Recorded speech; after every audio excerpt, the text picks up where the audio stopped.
Hey, welcome everybody. I'm James Zander and my best buddy Tamaha, and we are here for Xanadu Beach Club chat. And this episode, we're going to be talking mostly about Merida and Sisal, where the condos are, and the surrounding area, and what's to do and the fun of it and all that. But under recent circumstances, with the U.S. getting a new president, the peso has really gone down. And a few months back, the peso was at 16. And where this comes in as valuable to you all is now, with the new president and the new circumstances, the peso is almost 21. The last time this happened, when Trump came in, the peso went as low as 24 to $1. Now, it's not there yet, but it's on the verge at 21. And if history repeats itself, which it does, it may go back up to 24. Where I have to tell you the importance of this is our condo started at 7.2 million pesos. Sounds like a lot of money. Now, at the old rates at 16, that was $420,000. Okay? That's a lot of bananas. It's a nice place on the beach, but that's a lot of money. Right now, at almost 21, the difference is like 350, 355 for the same beautiful 1,600 square foot, 2-bedroom, kitchen, bath, everything facing the pool and the ocean. That price. Now, if it keeps on going at this rate, it could go down as low as 300,000 for a standard unit. So it's like a call to arms to you guys out there, to give us a call. We can answer your questions and get a deposit on this and lock down one of our condos at these crazy low prices. And to give you a story, when I came down the first time, my house on the beach was about $200,000. You could buy one of the nicest houses on the beach where I'm at for $200,000. And I came down the beach, and Trump was just becoming the president, and the peso took a drop, okay? And it doesn't matter what your politics are, that drop is money in your pocket. So that place, it was 200, a little over 200. I bought that out the door for 150. So that means I paid like 140 something and taxes and everything else, because you have to pay taxes when you buy something there. It was a 150 out the door. Super deal. That place now is worth over $1 million on the beach. So you got to take advantage when the peso's low. Yeah, I agree. 2025 is going to be a good year for investing in Mexico, given the strength of the US dollar and what's going on in the market, but also what's available here in the Yucatan. So there's amazing beaches, the area where you can invest around the coast here. And there's options. You've got options, front row of beachfront, of course, but then you can come back, and it makes for good investing also because of the quality of life that they've got here, Jim. The quality of life, it's pretty laid back, as we know, relaxed. So that's what we're going to be talking about this episode. Merida, the quality of life, and Sisal. And we'll be talking about Merida and Sisal kind of as one thing. Yeah. Because Sisal's basically a suburb of Merida. I mean, Merida's the city with what do we got? A little over a mil. Now, when we first came down here, it was like 600,000 or 700,000, and it's grown huge. Yeah. And so that money, that's another thing. As it grows and the surrounding areas benefit by that growth, it means that your money's safe with your investment, because as things grow, more people want, more people that are there, price goes up. Yeah. So that this episode we're going to be talking about Merida and the surrounding areas. And what do you want to first talk about? What do you like about Merida? I mean, I love Merida and stuff like that. Sure. Why Sisal? How did we end up in Sisal as developers? And what attracted us to want to do business there and invest there? And talk about what basically drew us there as developers. What are your thoughts on Sisal? Easy. Yeah. I was looking around for a beach property, and I wanted to build a house. And finding beach properties around here is like hen's teeth. They don't exist. You can't get them. Anybody that has one sitting on it. And lucky enough, I found a piece of property over there with a friend's help, a good Canadian friend of mine.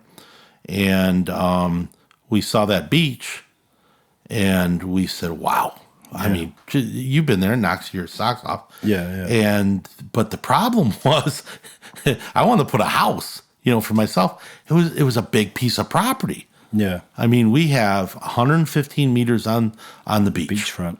Yeah, it's huge. And then we have 280 to the road. It's nearly 300 meters deep. And then we got 300 plus meters, 320, 340 something to the RIA. Mm-hmm. So a lot of people out there don't know Sisal, this and that. Sisal's basically an island, and it's a sound island that protects the coastline. And you have the ocean, and then you have the island itself, the sound, and then you have a RIA, which is like an area where the extra water goes, and it's kind of a swampy area, but it's a preserve for the birds and all the animals and turtles and you name it. And Sisal not only is pretty and all that, it's part of the Pueblo Mexico. The Pueblo Mexico. So it's so pretty that the Mexican government says, hey, this is a gem. Yeah. And we're going to make a special name for it. And as far as I know, now it could be incorrect, you guys look it up and all that on your computers, but as far as I know, it's the only playa, which is beach, that has that designation in Mexico. Included as part of that program. Yeah. Yeah, it's certified. And there's only so much of this land. Yeah. So from the town to where we are is about 5-6 kilometers.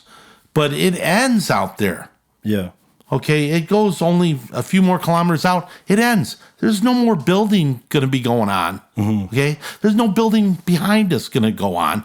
You just have that beachfront, that nice, deep, thick, beautiful beachfront, and it's not going to be anything that's going to ever be overpopulated.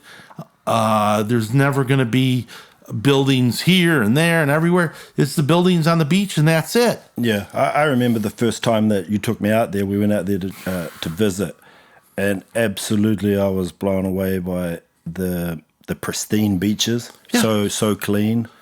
The sand looked amazing. The ocean was very inviting. Yeah. I remember we went to the restaurant there. We had some seafood.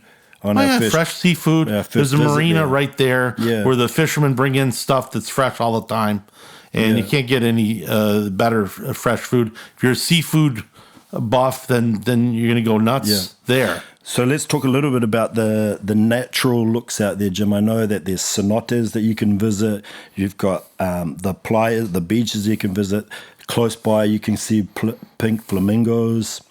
So it's a bird preserve. Yeah, there's a lot of activities and stuff that you can do out there to enjoy some of the natural so if you're coming out there and you want a quiet time, you're set. But let's say your kids, they want to go do this or that, and they're into, saving the world and saving the environment.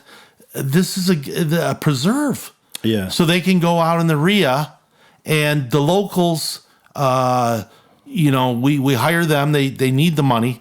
They'll come pick you up, and they will tell you everything, show you these secret areas.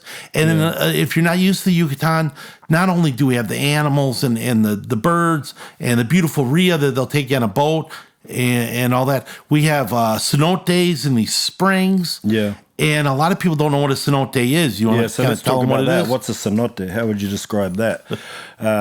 Right, so it's a... Well, basically, a cenote is captured water in basically like a cave underneath. Yeah. Now, what happens is the farmers will have a farm, and a cow or an animal will go missing, and they're like, hey, where's my cow?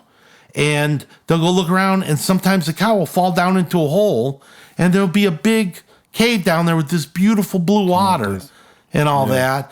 And it's its own ecosystem down there. Yeah. And they're all like connected up to each other. And you can go down there and go swimming. So a lot of locals, they'll make the hole a little bit bigger. Yeah, and then they'll make some whatever access, and you Yeah. go swimming down there, and it's beautiful. Yeah, and I know it's very common here, right across the Yucatan They're all over the Peninsula. place. Right Yeah. across, so including this area, Yucatan and Quintana Roo, the neighboring state. So it's something very common, and they're very enjoyable to swim and visit. Some of them are outstanding. Oh. We're going to do a visit to You can one of never visit them all. ourselves. There's a Yeah. million of them, and look up the pictures. You'll Yeah. see the most beautiful blues and greens you ever saw in your life. Yeah, it's incredible to go and Yeah, visit some of you these. go diving into them and all that. But you Okay. can't go 10 foot around here without hitting some Mayan ruin. Yeah, Mayan ruins. As Mayan well. ruins are everywhere. Yeah. And the cenotes. It's just the Yeah. nature out here, and the history is just, on top of, it's on top of, and it never gets old, and it's just beautiful. All right, we got a question. What makes Sisal special? Now, we mentioned some stuff, but they're asking for a story or something like that. And Sisal's different in one huge way. History, it just has history on top of history. And then the town looks like you're in a time machine and you go back to Mexico, like your parents remembered Mexico in the 50s and 60s. Little town, locals just enjoying themselves and the beautiful water and all that other stuff. But that town looks like it's been lost in time. Yeah. And the town has the crazy history of when the Spanish were in Merida and they were taking gold and valuables and all that out of the Yucatan. They had like a little armory or castle over there, and they'd keep the valuables over there. And then it was the only port, I think, back then. And so the boats would come in from Spain or whatever and grab the valuables, and they would go out into the Caribbean and go back to Spain to go, give it back to the king and all that. And then, so we have a pirate history there too, where people would lay in wait and try to get at these ships full of valuables in the ocean out there. And it's just, you can feel all that history when you're down there walking around. Mm-hmm. And Mexico, we all go to Cancun and this and that. You don't get old Mexico anymore. You get pushy, expensive prices, this and that. We have good seafood, cheap prices, nice people. Yeah, Sisal to me is authentic Mexico. The roots of Mexico. Obviously, Sisal and Yucatan has strong Mayan roots as well. Yeah. There's a strong connection here in the land to the people here, the native and we've people talked about the Mayan people being really nice. Yeah. And it's a sweet little fishing village, a very traditional type village. And what I like about it is it's accessible to Merida. It's accessible to the international airport. Yeah. You're talking 30-minute drive from International Airport of Merida out to Sisal, out to our project, out to the development out there. And you've got a magical city, a very cultural city like Merida, right on our back doorstep. It's a very affordable state to live at. There's a lot of activities, cultural activities, arts and crafts, markets that you can visit, and all of that is right here in Merida, right on our back doorstep of Sisal. Well, I think what you're trying to get at, so people understand, is you get the best of both worlds. Exactly. You right can here. sit back there in old school Mexico, enjoy the hell out of yourself. That's how I spend vacations. I want to be on the beach, be left alone, give me my drinks, and the kids and my wife go run around. Yeah. And the other part of the coin is Merida's just up the road. Yeah. And if you want to go shopping, you want to go to the mall like we've talked about, you want a dining experience that's beautiful, unlike no other. You can go to one of those roof dining places right downtown near the churches and all that, where you get those beautiful sunsets and all that, and good food. And they have people from all over the world go to Merida.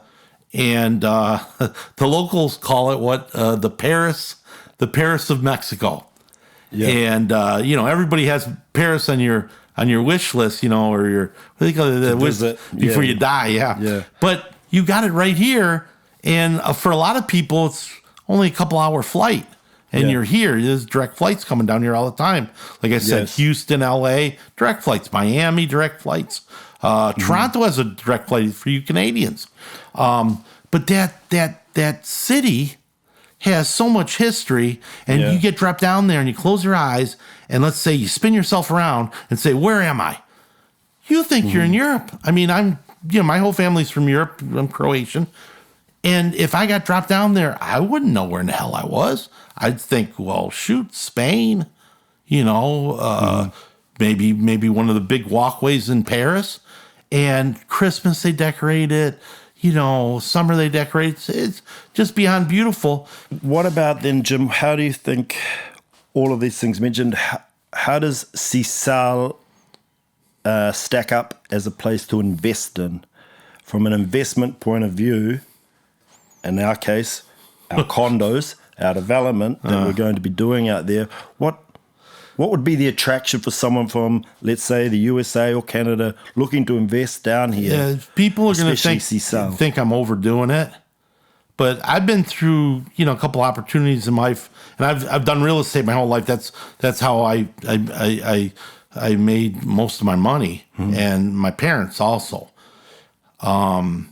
I have never seen an opportunity like this. The last time I've seen an opportunity like this was the Great Recession, and I lived through it.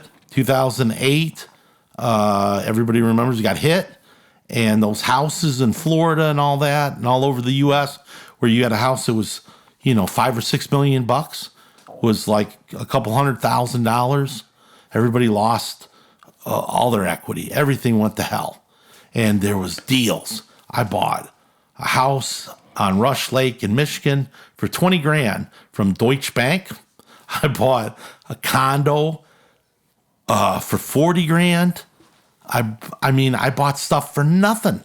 And like the Rush Lake house I sold for a couple $100. A few years later, after the recession slowed down, the Rush Lake, not Rush Lake, but the condo I sold and tripled my money. Now those I made big money on that, but compared to this, no, not even close.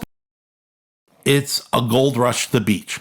So what the government did is they opened up the beach and they said, hey, we want to build another like Cancun, and the zoning's changed so you can build all this where we couldn't build it before. They wouldn't let us.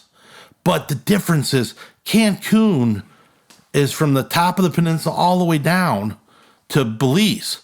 Tons of beach. They can build forever. They haven't even touched half of that beach over there. We have very little over there. And the most beautiful beach is in Sisal. And we have the smallest amount of land that's left that you can build on. And it's not a lot of land anyway, because the rest of it's a reserve. So you're talking, you're going to buy in there cheap. And like I said, it's going to be like the Malibu. It's going to be like the Beverly Hills, because right now the prices are very high over there to get on the beach. So we're having a way for you to get on the beach and have a place like the millionaires have on the beach for a good price. From an economic point of view, I think investing in Mexico right now is a fantastic idea, because the tourism is very strong, especially here in the Yucatan. So you have a very strong tourism sector. Yeah. There is a huge expat community here. Yeah, you'll have friends. There's a lot of, and that group is expanding. It is no longer just Americans and Canadians. There are other countries here, New Zealand, and Europeans. Yeah, I've a lot of Canadians. French people here, Spanish people here. So I believe the people who are investing in Mexico and Yucatan, that group is changing, and I think it's expanding. It's now including other countries. People from other countries are now considering Mexico as a possible investment destination for some of those reasons that I mentioned. Also, talking from a personal point of view, there is very good support here also from the government. We entered our product, my Rising Moose coffee, my cold brew coffee that I do, in a program here that was run by the government called Transforma tu Producto. and it's a government initiative that was aimed at helping people formalize their product. In our case, it was our coffee, to then be able to enter into the market and sell to helping entrepreneurs. Helping us get a leg up. So from a personal point of view, I know that there is support of government initiatives here in the Yucatan to promote business growth and also outside investors, which is another thing here where we talk about, Jim, the investment, foreigners' investment and investing here. What's your experience? You're a foreigner that's invested here. I think to tell the audience, the people out there, what you're getting at is, I'm from the U.S. What makes the U.S. the best place in the world? Middle class. Mexico doesn't really have a middle class too much, except for some weird reason where we're at in Merida and the Yucatan, it has a huge growing middle class. And that makes the U.S. really strong. And the Yucatan, it makes it very different than the rest of Mexico. It really does. And you have that middle class that has money and they're upwardly mobile, yuppies. And and it's funny too. Those people are the nicest people over here. They love to speak English with me, and they go up to me all the time. Oh, we're so sorry we can't. We don't speak English that good. And I'm like, I've been here like 10, 11 years. My Spanish sucks, and you people are saying whatever. It's your country. I go, no, it's my fault. I'm sorry. I can't speak, but these people are very nice. But that middle class. Is just very different from Mexico and makes the environment here really different and all that. And when you're driving around Merida, you really see it because most of Mexico is poor and rich, not much in between. Now, Merida, it's this whole new thing because there's all these upwardly mobile people that they want the little BMW, they want the little Mercedes, they want this upwardly, they want to go up the totem pole and be rich, and Merida has that. And again, I think that does the dynamic that none of Mexico has outside here. And the other thing too, it makes the restaurants better, it makes the nightclubs better, it makes it all better. Because those middle class people, those are the guys doing all that, and they're hungry, and I think they do a better job and all that. Or about the specifics of Xanadu, our actual development. And I think we're going to be shooting it at my house on the beach. Yeah. So if it's okay to bear, our director will even do like a walkthrough on my house. I'll show you off some cool stuff I got. I got 4 bars at my house. Well, there you go. That's how much drinking I do down here. I have 4 bars. So if I get lost in my house, I always got a bar. I'm all set. But that's where we're going to be filming it, and that'll be the beach in Chelem. Yep. Where I've been living, and that's where I met Tamaha. Yep. And we're also planning to get out to Sisal the next week as well. We're going to be actually on site out there looking around. So there's plenty coming up in our season. We're out of time, so we're gonna sign off and say adios. Thanks, guys. Gracias. Bye bye.